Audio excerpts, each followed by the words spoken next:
Con esta lección comenzamos la unidad 3. La unidad 3 se titula El cuadrado de oposición y las inferencias inmediatas. Y en esta lección 1 vamos a ver qué son o en qué consiste el cuadrado de oposición.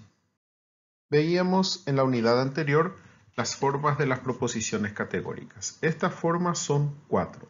En primer lugar tenemos las proposiciones categóricas A, que son universales afirmativos y que se esquematizan con la expresión todo S es P. Acá tenemos dos ejemplos: todos los animales son seres vivos, todos los hombres son seres vivos. Ambos son proposiciones universales afirmativos o proposiciones A. En segundo lugar, tenemos las proposiciones E, que son proposiciones universales negativos. Se esquematiza con la expresión ningún S es P y tenemos aquí dos ejemplos. Ninguna roca es un ser vivo, ningún hombre es una roca. Son dos proposiciones universales negativos, es decir, proposiciones E. En tercer lugar tenemos las proposiciones I, que son particulares afirmativos. Se esquematiza con la expresión algún S es P y acá tenemos dos ejemplos. Algunas joyas son de objetos de oro. Algunos alumnos estudian mucho. Ambos son proposiciones particulares afirmativos o proposiciones I. Y en cuarto lugar tenemos las proposiciones O, que son proposiciones particulares negativos. Algún S no es P y acá tenemos dos ejemplos. Algunos alumnos no asisten a clase, algunos perros no son blancos. Son proposiciones particulares negativos. Asimismo, en la unidad anterior también veíamos las oposiciones, ¿verdad? Estas oposiciones se organizan en este cuadro que se llama cuadrado de oposición y que se utiliza para realizar ciertas inferencias o ciertos razonamientos o para determinar la verdad o falsedad de ciertas inferencias. Esas inferencias son las que se llaman inferencias inmediatas. En este cuadrado tenemos organizado, por ejemplo, aquí las proposiciones A, que son universales afirmativas. Acá a la derecha tenemos las proposiciones E, que son las proposiciones universales negativas. Ningún S es P. Abajo a la izquierda tenemos las proposiciones I, que son las proposiciones particulares afirmativas. Y abajo a la derecha tenemos las proposiciones O, que son las proposiciones particulares negativas. Si nos fijamos bien, abajo están las dos proposiciones particulares y arriba están las dos proposiciones universales. A la izquierda están las dos proposiciones afirmativas y a la derecha están las dos proposiciones negativas. También acá tenemos esquematizado las oposiciones. Entonces tenemos que entre las proposiciones A y las proposiciones E decimos de que son proposiciones contrarias. Las proposiciones I y las proposiciones O decimos que son proposiciones subcontrarias. Acá dice subcontrarias, ¿verdad? Entre las proposiciones A y las proposiciones O decimos de que son contradictorias, igualmente que entre las proposiciones E y las proposiciones I. Asimismo, también cuando hablamos de la subalternación, vemos que existe subalternación entre las proposiciones A y las proposiciones I. Por lo tanto, las proposiciones A, las universales, son superalternas y las proposiciones I, las particulares, son subalternas. Igualmente entre las proposiciones E y las proposiciones O. Las proposiciones E son proposiciones superalternas y las proposiciones O particulares son las proposiciones subalternas. Y hay también subalternación entre E y O. Este cuadrado de oposición es muy importante. Mi consejo siempre es que tengan recortado, o al menos la otra versión que viene después, ¿verdad?, en una hoja aparte en el momento de hacer en el momento de hacer los ejercicios se consulta permanentemente y de a poco se va adquiriendo o recordando las relaciones que hay entre los distintos tipos de oposición. Este cuadrado resume todo lo desarrollado en la unidad anterior. Por lo tanto, es importante que repasen toda la unidad anterior observando este cuadrado de oposición. Asimismo, a partir de ahora, el cuadrado vamos a utilizar para la realización de los siguientes ejercicios. En este cuadro tenemos las relaciones de verdad que hay entre los distintos tipos de proposición. Este es el cuadro que deberían tener permanentemente recortado aparte en una hoja a la hora de realizar los ejercicios. Por un lado tenemos tenemos en este cuadro, por ejemplo, las proposiciones contrarias A y E, las subcontrarias I y O, están indicadas las proposiciones subalternas A e y O. El cuadro es igual al anterior, pero con los valores de verdad agregados, ¿verdad? Entonces, teniendo una proposición, por ejemplo, A, todas las vacas son blancas, y sabiendo que A es verdadera, por ejemplo, todas las vacas son blancas, entonces su proposición contradictoria será necesariamente falso, ¿verdad? Entonces, si es verdadero que todas las vacas son blancas, entonces es falso que algunas vacas no son falsas. De la misma forma, ¿verdad? Si yo tengo la proposición, por ejemplo, todas las vacas son falsas, todas las vacas son blancas y es verdadera, entonces su proposición contraria, todas las vacas, ninguna vaca es blanca, sería falsa.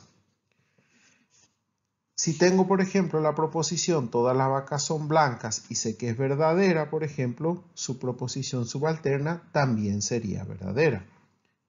Entonces se utiliza de esa forma. Vamos a ver en el siguiente cuadro cómo utilizarlo en unos ejercicios. Respecto a los ejercicios que vamos a hacer, el primer ejercicio es este, ¿verdad?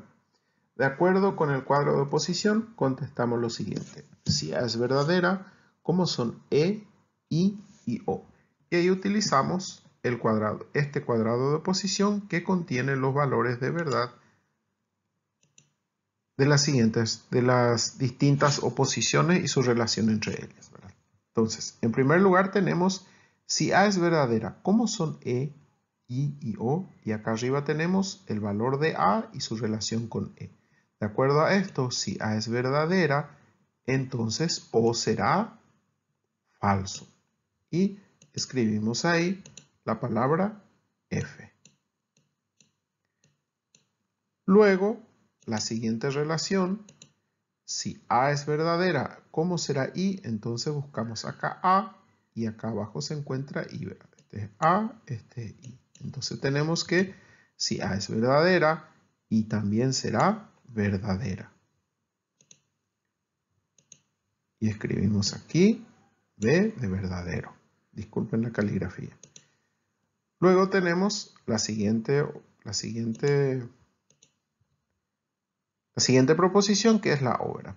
Si A es verdadera, entonces, ¿cómo será O? En este caso tenemos los valores de A y de O aquí adentro cuando hablamos de la contradicción, ¿verdad? Entonces, si A es verdadera, O será falso. Este es el valor de O. Y ahí escribimos entonces la palabra F. Y de esa forma encontramos la relación que hay entre A, E, I y O y sus valores de verdad. De la misma forma vamos a realizar los siguientes ejercicios. El ejercicio 2 nos dice lo siguiente. Dadas las siguientes proposiciones, continúa la secuencia según cuadro de oposiciones visto en clase, identificando su valor de verdad.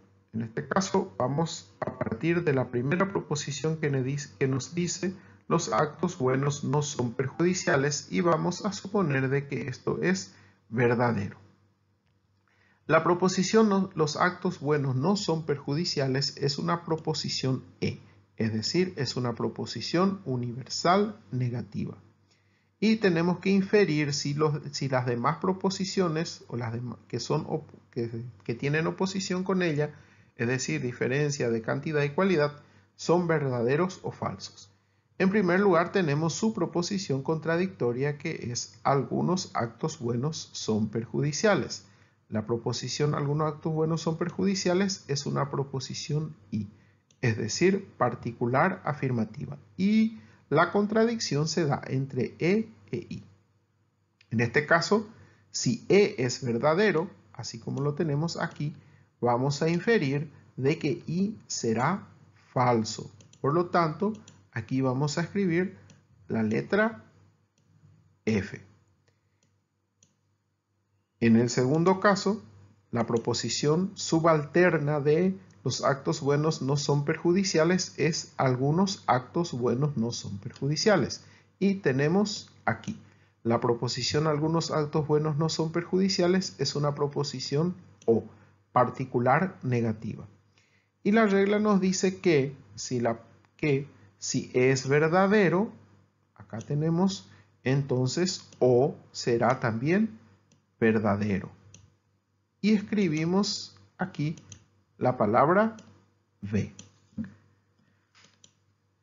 Y en tercer lugar, tenemos la proposición los actos buenos son perjudiciales. La proposición los actos buenos son perjudiciales es una proposición A. Y entre A y E son proposiciones contrarias. ¿Verdad? Entonces, la contraria de los actos buenos no son perjudiciales es los actos buenos son perjudiciales. En este caso, de acuerdo a la norma, encontramos que si E es verdadero, entonces A será falso. Y escribimos aquí la letra F.